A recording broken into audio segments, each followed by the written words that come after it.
आपके अंदर आने वाली हर आत्मा एक निश्चित कानूनी आधार से आती है। आत्माएं कानूनों के बाहर काम नहीं करती। आत्माएं कानूनों के बाहर काम नहीं करती।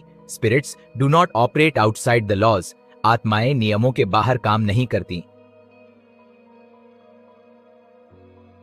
Spirits do not act outside the rules. अगर आप व्यभिचार करते हैं तो आप कानूनी तौर पर एक आत्मा को आकर्षित कर रहे हैं। अगर आप झूठ बोल रहे हैं तो आप कानूनी तौर पर एक आत्मा को आकर्षित कर रहे हैं। आत्माएं तब आती है जब आप उन्हें आमंत्रित करते हैं।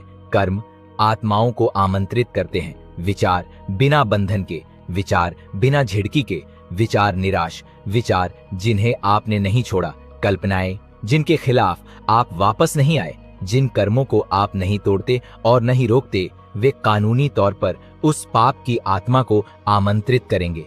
वे आत्मविश्वास के साथ आएंगे क्योंकि वह कर्म एक निमंत्रण है। तो आपके लिए यह सेक्स है, आपके लिए झूठ है, आपके लिए क्षमा न करना है, आपके लिए यह कड़वाहट है, आपके लिए कंजूसी है, आपके लिए क्रोध है, आपके लिए सड़ांत है। लेकिन इन कर्मों के पीछे की आत्मा के लिए इसके 3 अर्थ हैं। चोरी करो, मार डालो और नष्ट करो। जब तुम उस व्यक्ति में प्रवेश कर रहे हो तो आत्मा के नियम के अनुसार हम ही हैं जो शैतान को जगह देते हैं, और जब तुम उसे आमंत्रित करते हो तो वह आएगा, और जब वह आएगा तो वह दूसरों को भी आमंत्रित करेगा। और फिर यीशु अब आध्यात्मिक गतिविधियों के कानूनी पहलुओं से कहते हैं। वे कहते हैं शैतान को कोई जगह न दे, शैतान को कोई जगह न दे। अगर हम सभी यहाँ हैं तो हम चंगाई के लिए प्रार्थना करना और यह सब बकवास करना बंद कर सकते हैं और घर जाकर बैठ सकते हैं और सियोन के संविधान पर विचार कर सकते हैं, दुनिया की नीतियों पर गौर कर सकते हैं, पुराने से नए और प्रेरितों तक। आइए हम सिनॉप्टिक्स पर ध्यान दें और फिर सदस्यता लें ताकि आप जल्दी से जान सकें कि आपने कहां चूक की। आप पश्चाताप में जाते हैं क्योंकि पश्चाताप सियोन के दरबार में एक खास प्रभाव को दर्शाता है। तो आपके जीवन में कुछ ऐसी परिस्थितियां हैं जिनका समाधान तब तक नहीं हो सकता जब तक पश्चाताप का प्रयोग न किया जाए, या जब तक पश्चाताप आपके मामले में सायरन की आवाजों में न दिखाई दे।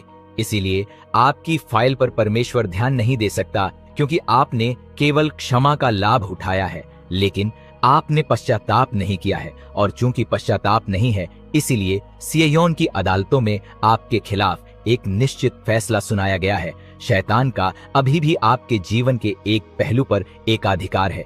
इसीलिए यीशु एक फाइल पकड़े हुए हैं और सियोन की अदालत में कुछ खास नहीं कर सकते। फिर वह पवित्र आत्मा को आपके हृदय में फुसफुसाते हुए भेजते हैं, पश्चाताप करो, पश्चाताप करो, पश्चाताप करो। पश्चाताप क्या है? उस कृत्य को बंद करो, उस जीवन शैली से छुटकारा पाओ।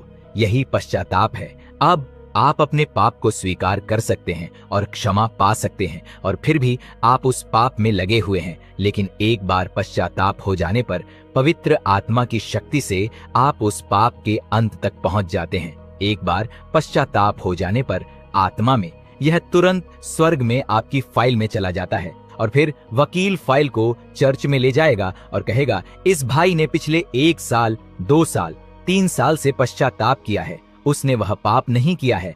अब मैं परिवार की आजादी मांगता हूँ, मैं कमर की शुद्धि, कैंसर को दूर करने की मांग करता हूँ, क्योंकि परिवार का पानी पश्चाताप में प्रवेश कर गया है। इसीलिए अब यीशु परिवार के लिए पूर्ण स्वतंत्रता की मांग करने के लिए पश्चाताप के शिखर पर खड़े हैं। कोई भी आपसे झूठ न बोले। महोदय, लिखित अध्यादेशों के क्षेत्र में एक युद्ध चल रहा है। अगर यह संदेश आपको आशीष दे रहा है तो इसे शेयर करें, क्योंकि परमेश्वर का वचन जीवन बदलता है। और याद रखो, सब कुछ, सब सामर्थ, सब महिमा यीशु ही की हो। आमीन।